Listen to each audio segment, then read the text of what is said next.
পলাশ শিমলু মদাৰে আনে ফাগুনৰ বতৰা। এইজোপা শিমলু চাওকচোন কিমান ধুনীয়াকৈ ৰঙা হৈ ফুলি আছে, তাতে চৰাইবোৰে মৌপান কৰি আছে দেই।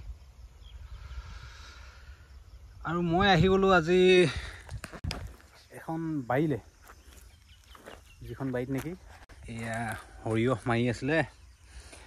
আৰু এই সৰিয়হখিনি মোৰ গাড়ীখনে হেনো ঘৰলৈকে নি দিব লাগে।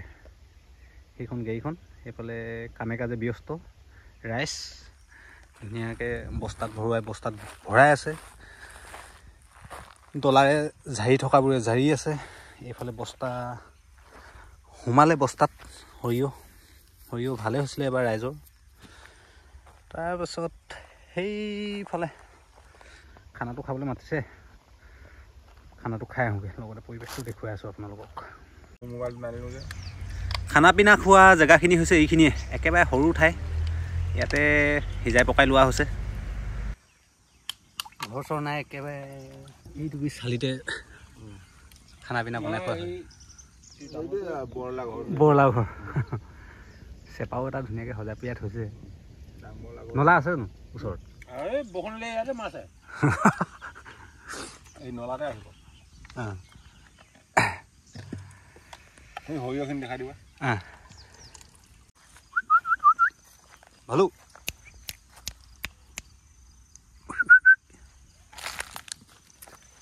ভয়ে খাইছে। খাই বৈ ক্লিয়াৰ হৈ গ'ল। এতিয়ানো মই কৰিম কি, ৰাইজে কামত লাগি আছে। মই ভাবিছোঁ এইফালে বগৰী গছ দুজোপামান দেখিছোঁ, যদি পাওঁ দুই এটা চুবাম, সেইকাৰণে আহি গৈছোঁ। এইফালে আছে বগৰী গছ। ইফালে ৰাস্তাৰ যিটো ছিষ্টেম, ৰাস্তা নহয় জপনাৰ ছিষ্টেম ক'ব লাগিব, এই ৰকম।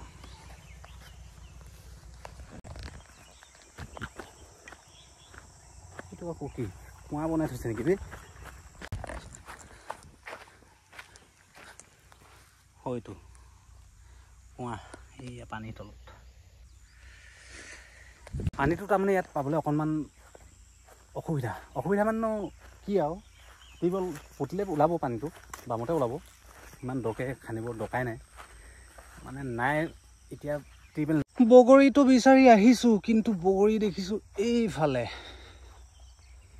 কেনেকুৱা হ'ব জানো, ইমান ভালকৈ নাই পকা, কেঁচা টাইপৰ হৈ আছে। ধৰা বগৰী এটা পাইছোঁ।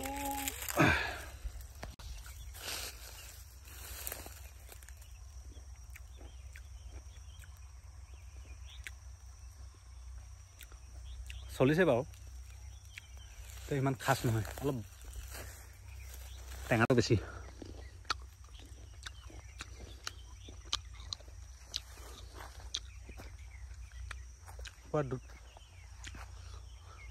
ডাল ভৰি লাগি আছে। গাড়ী একেবাৰে হাল বোৱা মাটিতে লৈ আহিছোঁ। এইফালে এয়া সৰিয়হ ঠেচাৰে মাৰিলে, তাৰপিছত বস্তাকেইটা তাৰমানে সৰিয়হ ভৰাই মেলি বস্তাকেইটা ঘৰলৈকে হেনো কঢ়িয়াই দিব লাগে, সেইকাৰণে আহি গ'লোঁ। এয়া সৌফালেও আছে, সেয়াতো আছে, সেইফালে পাকেটত সোমাই আছে আৰু সোমোৱাবলৈও বাকী আছে, কিন্তু ইয়াত চাফ চিকুণ কৰি মেলি পাকেটত ভৰাই মেলি গাড়ীত উঠাই লৈ যাব লাগে।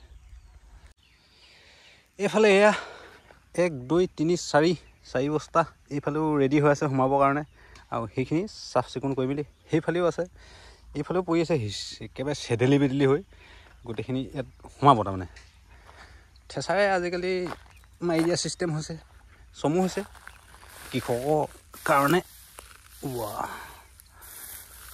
ঠাচ মাৰি আছে কিন্তু দেই, এয়া আৰু শুকান পৰিৱেশ, ধুঁৱলি কুঁৱলী পৰিৱেশ। বেলিটো আছে যদিও মানে ৰ'দে সিমান এটেক কৰিব নাই পোৱা। এই সৰিয়হখিনি অকণমান ধূলিয়ে চুলিয়ে আছে, চফা কৰি ল'ব এতিয়া। এইফালে এয়া ডলা চালনীয়ে চফা কৰি আছে সৰিয়হখিনি, যিখিনি লেতেৰা সৰিয়হ আছিলে। আৰু এটা কথা, যিমানে মেচিনে কাম কৰিছে বুলি ক'লেও মানে মানুহৰ কাম অকণমান হ'লেও থাকি যায় যে, সেই তাকে লাগি থাকিব লগা হৈছে। এইফালে টমাল তোলাই আছে, বস্তাখিনি ধুনীয়াকৈ চিলাই মেলি দিব, তাৰপাছত আকৌ ইপিনি ডলা চালনীয়ে চফা কৰি আছে আৰু এতিয়া কিমান দেৰি লাগে তাৰপিছত যাব লাগে সন্ধিয়াও হৈ আহিছে লাহে লাহে এয়া হৈছে গাঁৱৰ গঞা ৰাইজৰ দৈনিক কৰ্মব্যস্ততাৰ এটি অংশ পৰিৱেশটো ধুনীয়া দেখি আপোনালোকক অকণমান ভিডিঅ' আকাৰতে দেখুৱাবলৈ চেষ্টা কৰিলোঁ কেনেকুৱা পালে কমেণ্ট কৰি জনাব লগতে গোটেই বস্তুখিনি এতিয়া গাড়ীত উঠিলে ময়ো যাব লাগিব আৰু লগতে আজিৰ ভিডিঅ'টো ইমানতে সামৰিছোঁ বাই বাই